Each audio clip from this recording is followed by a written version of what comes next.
What's up, everybody? Tailor, Holley back in the booth. Solo Productions here, bringing you the 5th annual Weapons of Grass Destructions in the booth with the one and only Clayton Nash. Clayton, thank you so much for being a part of round one, front nine of round one, bringing in the back nine. Give us a leaderboard update and then roll us right into hole 2. All right, well, Matt and Cam are holding solid at 2 under. We're getting close behind at 1 under. Sean had a little rough start. He didn't necessarily play bad, just a few bad holes here and there, but that happens easily on this course. There you go. All right, we're coming to our second par 5, 891 feet. This is not a long hole for a par 5 and not necessarily one of the harder holes, but kind of like hole 7, it can kind of get a tin cuppy where if you're going for the eagle or just a long push up for an easy birdie and you don't quite cross the water, you're re-throwing from the other side of the lake and you didn't progress anywhere. Well, and especially the way you talked about, Clayton, the first 9, the wind is a huge factor here. Based on where they're at in the course, headwind, tailwind doesn't matter. You're going to have to work on fighting your disc against this wind. And again, you're trying to push as much distance as you can. And that disc needs to sit down quick. Mm-hmm. That is water. He was definitely appearing to go for the eagle. He was pushing it way up the fairway and didn't quite get Clayton, paid off for it. What's your play here as the local, let's just say 9 times out of 10? More of what Gannon's throwing here? Just exactly what Gannon's doing. Short, okay. Yeah. Of course, he'd probably throw in a mid-range. I just throw like a really overstable driver and just kind of saw it off. Gotcha. A little hydro shot. But that's going to basically force him to play for the birdie, no chance at the eagle, which I think a lot of people would be okay with, but that's... Right. Gotcha. Beautiful hole, by the way. Oh, my gosh. That needs to sit down, too. Yeah. That's going in the water. And so if the wind's consistent, we would have Did had... it wow. stay? Looks like it. I didn't think that had a chance. It needs to That fight. one- It needs to fight just a little. Just a little. Not going to do it. And see, and that's what makes this shot tough. You as a player have to decide how much are you willing to bite off. The farther right you go, the more of the basket you attack, the more water you got to carry. Right. Well, and I think the biggest thing here, Clayton, correct me if I'm wrong, is like whatever disc you decide to choose, you need to know the exact distance of that disc, right? Like let's say you choose your stable mid-range versus your stable driver. You got to know that that's how far up that fairway you're going to pick that landing point, right? Because that landing point does not get any more than 30 feet wide the whole way up. So you got to know the distance on your disc, play the wind correctly, because getting into these trees isn't doing you any favors either. Right, that's what I was going to say next. Like the safest thing is just chuck it in the trees, but then you get pinched off in the basket. So unless you just get lucky with the gap, you're not really going to have a shot. So it forces you to play at the skinny portion between the water and the trees to have a cleanest shot possible. What a shot from Cam. That was so good. Oh, man, that was so good. That's a great shot. Yeah, that is a very good shot from the tree line from Sean there. And you can kind of see what I'm talking about. Like they're pretty pinched off. Like they're having to find gaps and find ways to approach the basket. And look at that wind. Wind is really picking up. Ah, man, and back to your front round low ceilings. This is when the course gets fun. I see people get trapped over here and start trying 4-in rollers with the water on the right and the water along of the basket. It's like, wow. I mean, that's obviously not a 4-in roller, but I definitely have seen it. Right. That was a friendly tree kick there. Yeah. Because the water is only about 25 behind the basket here. Yeah, good control shot from Cam. You're right. I think a fortunate tree because that disc could have easily skipped long, been on the backside. Gannon playing the smart, safe shot with the approach there. I guess that's one advantage of going for the eagle is he's putting for birdie still, Yep. even with an out of bounds. Yeah, I mean it was a great second/third shot. His second throw, obviously third shot on the scorecard, but to get to where Cam was to be able to take the run at the birdie. Man, and that's a couple early in this first round that Matt's had that he'd love to have back just off the front of the basket. But I continue to go back, Clayton. I'll put some money in the money jar. The wind has definitely been a factor. So good putt there from Sean. Good recovery after the tee shot or the second shot. Sorry. And you can kind of see what happened to Sean's what I'm talking about. Like, if you just want your par, it's pretty easy to get. Yeah. But the players at this level and this kind of tournament, they want the birdie. This is a birdie hole, I would say. For sure. One of the more birdie holes of the course. Yeah, sub 900 foot par 5. Exactly. Yeah. But the moment you start trying to do that, and you saw Sean, he was having to throw his fourth shot, he hadn't even crossed the water yet. Right. So, I mean, And really there you go. minimizing his damage is about as good as you can do. Yeah, the rest of those guys taking 5s, and Sean unfortunately with a 6. But moving us on to hole 11, and another tough hole with a handicap of 6 here. 6 hardest hole today. It is another par 5, 645 feet, which doesn't sound like a lot, but this is extremely uphill. And it's basically, as Matt once classed it, a double dog leg. Double dog leg. You have a really skinny gap off the tee. I'd say you need to press it as far as you want, and then turns hard left, goes uphill. You can't really see it because of the sun, but you gotta split these trees, and once again you're still going. You're going steady uphill the entire time on this hole, and then bends back right here at the end, and once you get to the top of the hill, about 50 feet to the right, and there's your basket. So I would think here is a 640 foot par 5, Clayton. Correct me if I'm wrong. We are working on placement shot, right? Like this is we're not worried about distance in any capacity. Unless maybe you're Cam. is, yeah. Unless Cam is really trying to rip it up the fairway and flare up the hill. Yeah, That's I would say a good shot. You tell me if I'm wrong, but a pretty good shot. that's a good shot. Yeah, I mean, I think if you were to ask him, he'd like it to be 20 feet farther, but he won't turn that down. Yeah. You will see a lot of players just throw a mid-range or a putter off the tee and just play for the birdie, and worst case a par. But the advantage of going for it, is it looks like some of these guys are doing, is if you can make it to the corner, it really makes this hole way easier. Gotcha. Because now you can arguably go for the eagle, but at the very worst case scenario, like where he is, like birdie is almost a worst case scenario. Right. Because you're looking up the fairway from there. You do have that dogleg bend, but you're going to be able to play a controlled shot after that can attack the basket. And if you're a little left or right, you take the pitch out, you can take the 4. Yeah. But if you're right, if you don't get down that fairway early, you're making the hole a lot harder than it should be. So, because it's only, again, it's only 645 feet, but it's placement shots that are very crucial at that 645 feet. Mm-hmm. And it's the kind of hole, kind of like with Sean here, where it's, if you throw a good drive, it's not hard. But the moment you don't throw a good drive, you get going seesawing back and forth from right off the fairway, left off the fairway, now back right. And this hole can pile on you in a heartbeat. Well, and this is one of those holes, too, where I feel like if you're in trouble, you have to make a decision, like, what is the worst thing that can happen to me? And I need to minimize the damage. So instead of playing this seesaw game, which unfortunately Sean is doing, it's like, let me just pitch out to the middle. I'm not going to be able to take the birdie at this point. But I can probably at least get to par here if I just get back to the middle of the fairway and not be super aggressive. But here's exactly what you're talking about off the tee. Cam got really aggressive, got a good shot, and had to look towards this basket. Got to leave a little right. Probably going to end up with the birdie on the hole. We don't know yet. But gives him the option to look for the eagle here. So Matt definitely going for the eagle. It looks like he sawed it off just a little bit. You want to push it up the hill more, obviously. Which I think is the cool thing about this hole design, right, Clayton, is like you need to push it up the hill, but you go back to your low ceiling. So it's a very hard, oh my gosh, please stop. That could have been terrible. Yeah. So it's like pushing up, but keeping the disc low is what you really have to do. So it's a very controlled, tough shot to get an eagle here. And this hole's a prime example of a lot of what you'll see on this course is you don't just need to be in the fairway. You, in some cases, you need to be on the right side of the fairway to really attack the basket. And that kind of is why I think being so aggressive off the tee is rewarding for these guys. Is they take that out of play. They're now playing to the basket in that shot. Yep. But if you play the layup shot, you need to be on the left side of the fairway to really approach this basket because it's so far tucked right. Which, as a ball golfer, I find cool because like I grew up playing golf my whole life, and it's like courses are designed that way. It's like you need to be on a certain side of the fairway to reward yourself. And so, a lot of disc golf courses don't play that way, but it's cool seeing this, that you're correct. If you're on the left side of the fairway, you're pinched off, you're not rewarded. So it's very strategic and such a good placement shot to make sure you're in the correct portion of the fairway. So Gannon, I believe, taking his par putt there.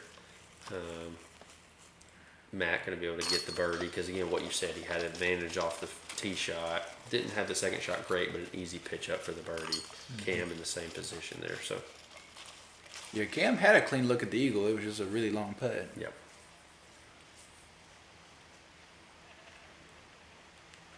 And as a golfer, you'll appreciate this.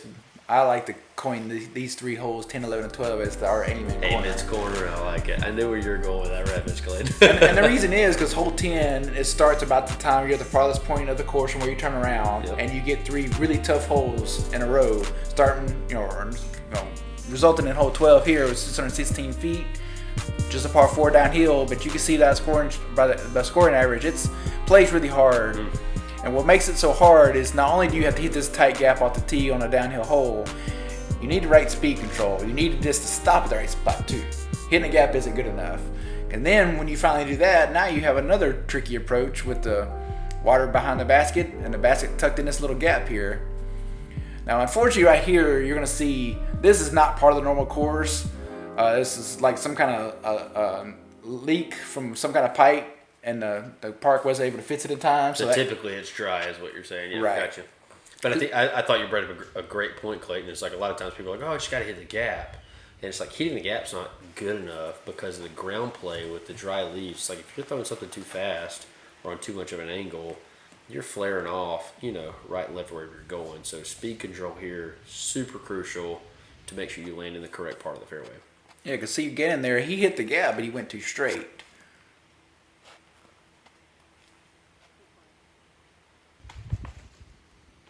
And see, Matt O, he hit the gap, but he was just a hair early. If he pushes that another 30, 40 feet, he'll be in prime position.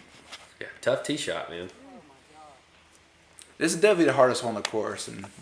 So in your opinion, this would be the toughest hole in the course? Yes. Gotcha. And I think that it probably plays pretty true, Clayton, because we go back to hole 7, it played on this day as the hardest hole, but I think that was a lot to do with the wind, correct? And the out of bounds. Correct. Scores can bloom fast. Sure. And whereas so this hole is just the toughest hole to manage on the course. Like this one had the least amount of birdies, I think. Yeah. And you can see he's only 30 feet from a great position. I mean, oh, jeez. Well, now he's in a great position. Just a straight later. Yeah. That's an aggressive play. Well, like you said earlier, the roller though there takes the water completely out of play on that, right? I mean, yeah, and that's the unfortunate thing. Like the typical shot here is what you're going to see Matt Orum trying to do is play the skip shot, and normally that works perfectly. And he was a little short of the water, but like this water is killing a lot of skip shots. That definitely played a factor in one of my shots. And oh, you're talking about the water from the runoff? Yeah, from the runoff. Yeah, correct. Good to know about the course that day because like you're saying, the normal play would be a little flatter, and people are playing for that skip. Yeah, and that leak literally appeared just a week before the tournament, or maybe less, and they just didn't fix it in time. It was just really unfortunate because this was already a hard hole, and now you're not only forced me to wade through a little bit of water, but you're killing their skip too. It makes it that much harder than it was.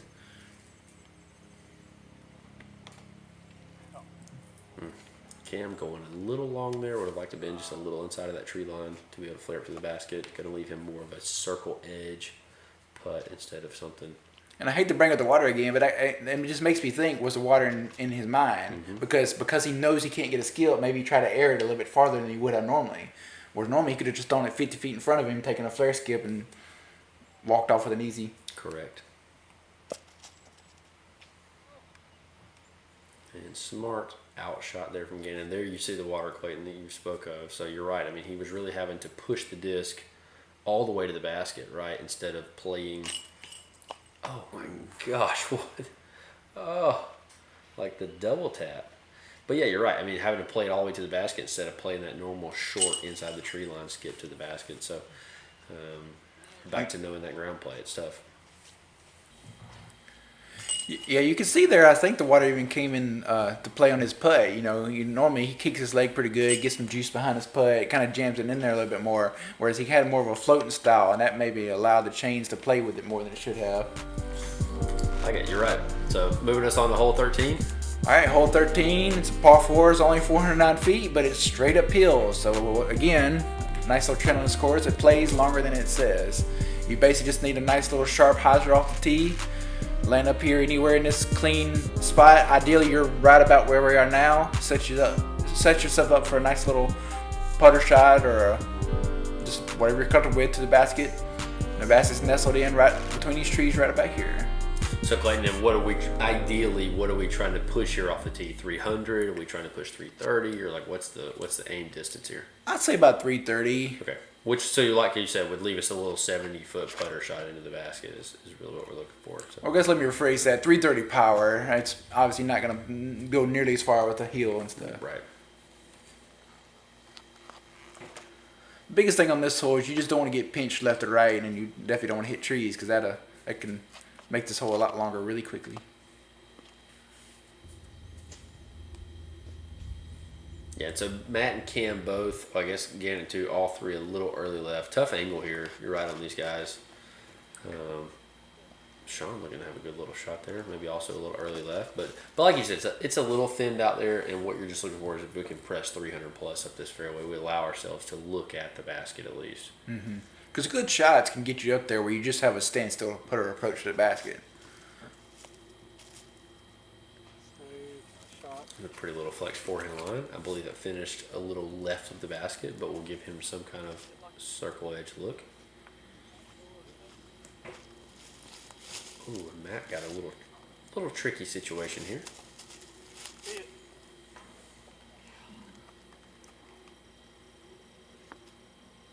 So Cam's basically in prime position. I mean, obviously he had a tree to deal with, but he's only just 10 feet from a spot he would rather just drop it. Right.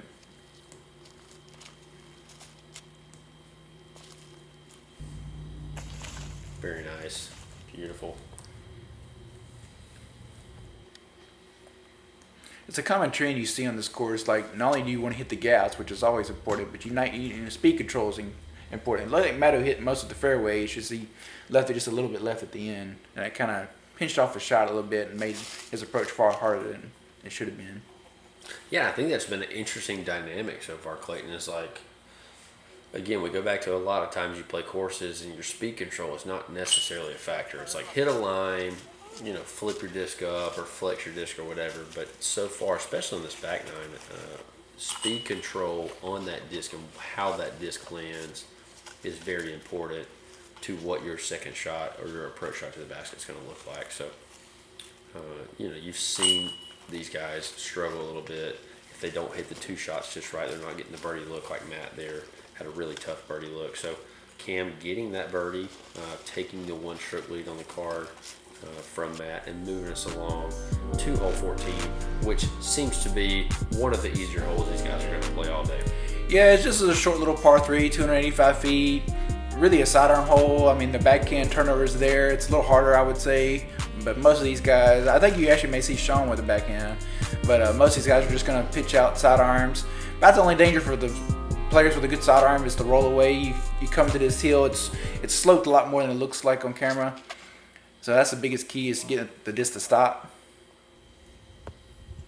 As you like can that. see. But see, he would tell you he landed just a little bit. But he would tell you he landed a little bit lower on the hill than he would have preferred.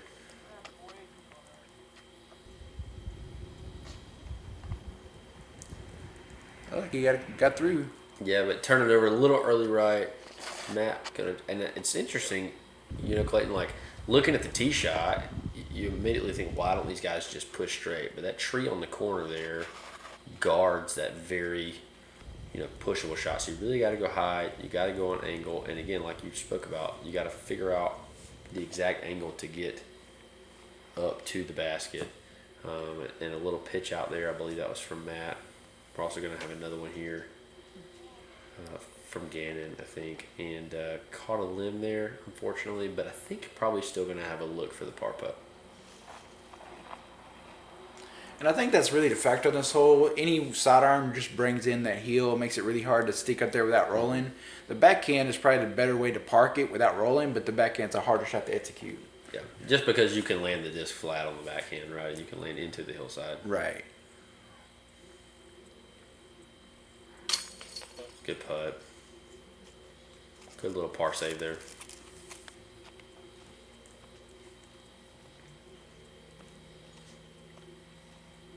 And I know, Clayton, I know you're new to the booth. We're always big around fashion around here, and Cam has officially switched to the full jacket. The wind has taken full effect on the body. He refuses to wear the short sleeve shirt anymore, and the jacket is on. So Yeah, I there you noticed go. that at another tournament. I was surprised to see him wearing a pullover pretty much the entire round. Yeah. Hey, Man. you gotta do what you gotta do, man. I mean, a lot of people don't realize that we had a nice little cold front come through before this tournament, and it was literally a high of 66 degrees all day, and that's not usual this time of year. I was jealous. I was very jealous because you are correct. The high was of 69. It was perfect disc golf weather for this time of year. Anything and everything you could ask for. So, don't argue with these guys putting the pullovers on. You got to do what you got to do to stay comfortable, but it was beautiful weather. And as you can see here, we get back to the kind of more open, longer holes. This is a nice little par 4. It comes in at 713 feet, but I'd say it plays every bit of 750 plus. Probably about 750, I'd say. And it's a little slow, steady uphill, kind of general rolling hills. Definitely kind of after all these wooded holes where precision and accuracy is key, kind of give the longer arms a bone.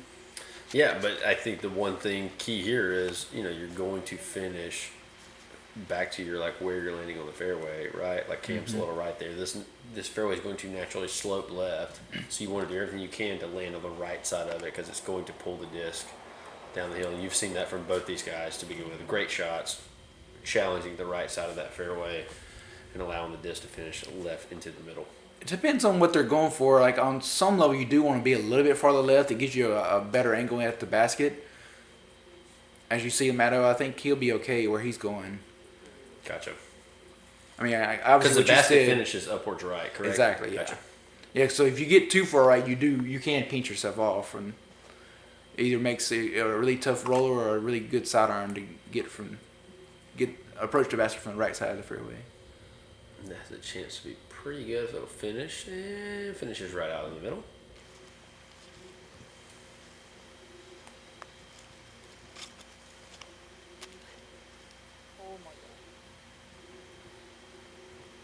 Kim did not seem thrilled with that shot.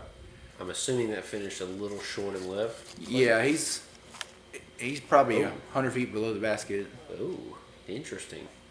A roller is a popular play on this. Snap backhand roller, yeah. Except he can't get it Oh, to it stop. just didn't finish, yeah. I mean, I think Matt threw that maybe how he wanted, a little more angle, and expecting it to finish up the hill to the right, and it just didn't. It just... Yeah, to mention the wind again, I would say we would have had a tailwind on this hole, so that definitely probably played a factor. If that's no tailwind or mostly calm, he probably gets the finish he wants. Ladies and gentlemen, we are up to $10 on the win bucket if we're keeping track. $10.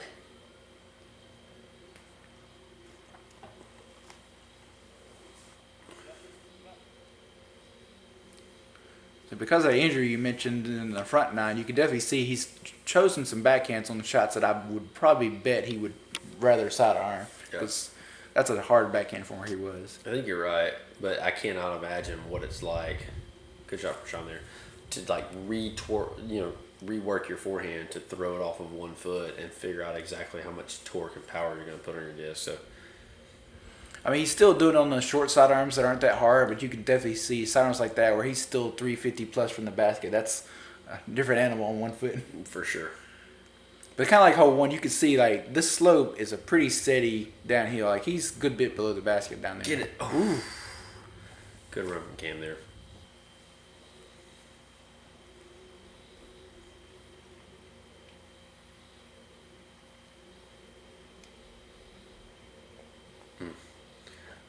A little outside of the circle run there, and Sean going to have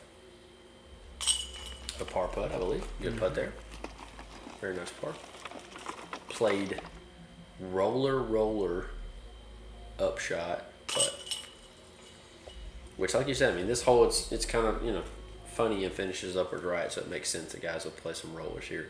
Unfortunately, I don't have that in my game. Not that anybody cares. But I'd be playing some crazy flex forehands because I don't know how to throw rollers. So star par there. I feel like that's probably the common score on this hole. 2 really good shots to get birdie here, which we've seen so far in most of this course. Like 2 really good shots, or 2 or 3 really good shots if you're going to get birdie. So Clayton, take us to hole 16. All right, hole 16, just a downhill par 3, coming in at 376. I'm not quite sure it plays that long. It certainly does it because it's way downhill. The camera, the drone's going the straight shot. I don't think you're likely to see anybody do that. Maybe Sean. Most people with a sidearm are going to hang it out over the road over here. And that's really the biggest fear factor on this shot. It's a pretty simple hyzer as far as distance is concerned. It's just any kind of rollover at all, and that road comes into play really quickly. So Clayton, does anybody play super big flex back in here, or is it mostly just like power hyzer forehands? I'd say at this level, mostly power hyzer sidearms. Gotcha. And Cam coming up looks to be short there. Didn't quite, because like you said, road's out to the left. You really got to challenge the road. Oh, here we go. Backhand down the. Oh, and there might be your reason why you don't go backhand down the middle. Huh. Couple of backhands down the middle. I'm a little surprised on this one because I know Matto has this sidearm in the Yeah, back. yeah, he does. But that was a really, really good shot, especially after watching somebody go down the middle and hitting a tree limb. And this is probably a big flex turnover shot. Oh, trying to fight through. I did a lot, but still finished right. Didn't quite flex out. So. And Sean being a local, he knows that shot. He's done it 100 times before. It's just, that's a very touchy shot. That long turnover with the out of bounds on the left, you definitely need to trust your disc. Yeah. Beautiful little touch shot there. Again, I'm going to leave him a little circle edge putt, but. I have to think wind played a factor, though, because 3 guys on this car are all going up the middle when almost everybody I know takes the easy sidearm. It's pretty surprising. For sure. Oh, my goodness. Oh, what a run. I have seen people in the past, though, actually take the backhand roller if they don't have a good sidearm, because that's another way to guarantee. Hey-o. Very nice putt. Hey-o. Little birdie there from Matt. A little reward for going up the middle.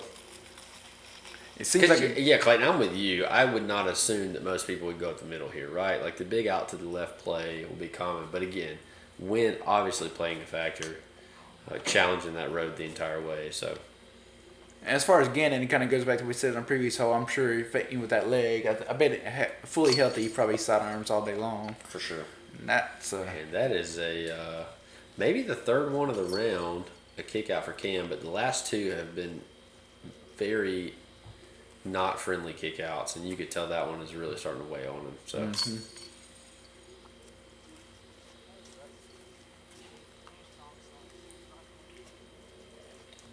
So Matt taking the lead on the card. Again, it's first round. It's early. We don't know what else is going on in the tournament at this point in time, but Matt played a really good round. I would assume 300 is a pretty good score here. So moving on to hole 17, 8th hardest hole in the course, playing slightly above par. Clayton, this looks like a really difficult tee shot. Talk us through exactly what we should be doing here. it's another really long par 4. Distance comes in at 717 feet. I'd probably say it plays more like 750 to 775. It's really hard. The fairway is almost like a boomerang shape, whereas you need to go one of those 2 fairways you saw at the tee. He's going through the tunnel, the shot, but a lot of players would be going more out left. And it's kind of an open field, but it's really just, there's another shot all about not getting pinched off. So are we going to see a lot of guys throw hyzer backhand here? We're going to see guys throw some flex forehands, or we're just going to see a myriad of shots based on what's comfortable for these guys? I'd say that. Oh, beautiful.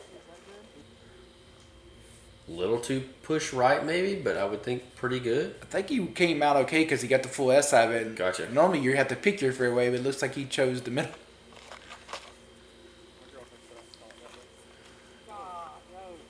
I think a lot of your right-hand backhanders are going to take the right gap. Okay. It's tighter, but it's a straighter shot. Cam with the roller here. And if that finishes, it's trying. Oh my gosh, that is so good. It's so good. Yeah, he'll be looking directly at the basket, maybe about a 320-foot shot. It's so good. But yeah, I would think a lot of guys taking more of what Sean took off that tree, slightly right, correct, and then just finishing a little left, and anywhere in that fairway you're probably happy with off that tee. I mean, to answer your question off the tee, another popular play is a sidearm to the left gap. The only problem with that, it probably takes about a 400-foot sidearm. Sure, you got to have a big boy sidearm. Yeah, any sidearm that doesn't get at least 350 is not gonna. It's gonna pinch you off from your net shot. Gotcha. Because you can see Sean threw a pretty good shot, but he's still having to curve it pretty good. That's why he's going with the roller here. Yeah, I mean, the basket's all the way up on the top of the hill. Mm-hmm. So you're talking about two really good power, also controlled shots to get you some type of look. I mean, as good as Cam threw a shot, you see what he's dealing with here. So Yeah, that's unfortunate. He threw a really good drive. now, Clayton, this road here is casual. It is. Just because it's right. It makes sense in the middle of the fairway. Just to make sure for everybody at home knowing that there's no fear of these guys pushing too far rolling in this road here. Right. And a freaking fantastic shot from Matt. And Cam's shot didn't quite work out, but I have seen it back in the day. I've seen Phil Arthur in practice put rollers past these two roads and off the drive. Shout out to Phil Arthur. Mm-hmm.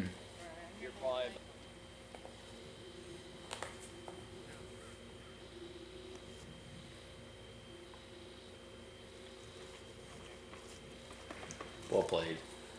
Dump forehand up to the basket to make sure Cam took his par there. And I feel like, Clayton talked me through because I feel like I have a pretty good round one mindset, but you tell me if I'm wrong here. Guys in round one, right, if you're playing a tournament like this, it's 3 rounds, playing 3 rounds on the same course, same layout, right? So it's like we're trying to manage our way through a lot of things, correct? Like if certain holes don't go the way you want it off a tee, manage the hole correctly, play the par, and don't take the bad score because you got 2 more rounds to make up strokes on people. So, Cam there, it's like we're not trying to do anything too difficult. We're in the hunt. Again, he gave up a stroke to Matt, but there's 2 more rounds to play. Mm-hmm. And that kind of goes back to not only everything you said is true, but also the fact that how difficult this course is. Correct. You never want to just bleed strokes. Correct. There's always anybody in any given hole can turn a bad score in. So your job is just to work through the course and manage it correctly. So moving on to hole 18, dead middle of the pack as far as the handicap goes, 691 feet. Clayton, looks like we got an up and down hill. Finish telling us about the hole here. Hole 4, 691 foot par 4. Basically, you just want to punch that guy out with a drive. Anything out there in the clean is pretty good. Leaving you up with the over the water little sidearm or backhand shot. Kind of testing your nerves on the last hole. Water. That is what I've learned about this course. And that tree on the right up there is a Mando. You can't take a big hyzer over the parking lot. So you've got to go up this middle gap. Mm-hmm. Obviously, a little hyzer shot, you want to finish a little left because the more left you can be on this fairway sets up for a better angle to the basket. I do think anywhere out there is good. Like Okay. the way the hole shapes up, just out there. Like even if you finish to the right a little bit, it opens up the sidearm hyzer pretty comfortably. Okay, good to know. And then when you throw it as far as Kim, you're not worried about the ankles. Well, you are worried about the Oh, bounce. yeah, you do have to worry about the parking lot, but finished in a fantastic spot. Oh, sit down. It's hard to tell if that was a good tree. Obviously, he don't want to be there, but he might have been heading toward the parking lot because And there is this a painted line up there. Yeah, I'm with you. And this is one of those situations, Clayton, where I feel like, and oh my gosh, that's not good. But it's like you're not going to gain anything from being aggressive. So as Gannon, you got to realize, like, let me just take my medicine here. I've not thrown a great tee shot. Make sure I take my 4 and get off the hole. Unfortunately, hitting a limb. He's shooting straight down. So now he's got a lot of work left here to take the 4. Like Sean, he was out of position there, so he didn't feel like challenging the water. So he was trying to take the more. It's a longer shot to the basket, but at least it stays dry the whole time. Didn't like it quite through the shot he wanted to, but we'll wait and see where he landed. Yep.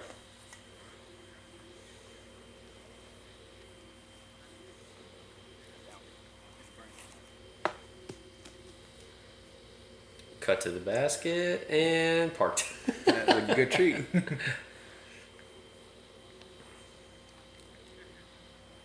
I mean, anytime the water's 20, 25 feet from the basket, it's always a factor, but this is definitely a hole that really puts the premium on the drive. Because Sure. if you throw a good drive, it really makes that shot, your last shot to the basket, so much easier. But the moment you get pinched off or farther back than you want to be, that 330-foot comfortable sidearm becomes a 370-foot challenging sidearm with water on the left. That's a whole different animal. Completely agree. And Cam showed you there. I mean, Cam was able to just literally throw like complete spike hyzer forehand into the basket, which just makes the hole so much easier versus, I have to throw a full flex out over the water, forehand or backhand. So you're right. I mean, a huge premium on the drive. Oh, geez. Unfortunately, Cam going to miss the putt though.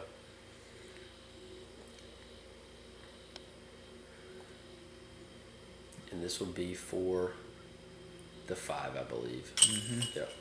And not a bad round. Again, I think, you know, you look at where Gannon's at. Like, you're playing with 2 of the best players in the world. You're 4 strokes back, 5 strokes back maybe.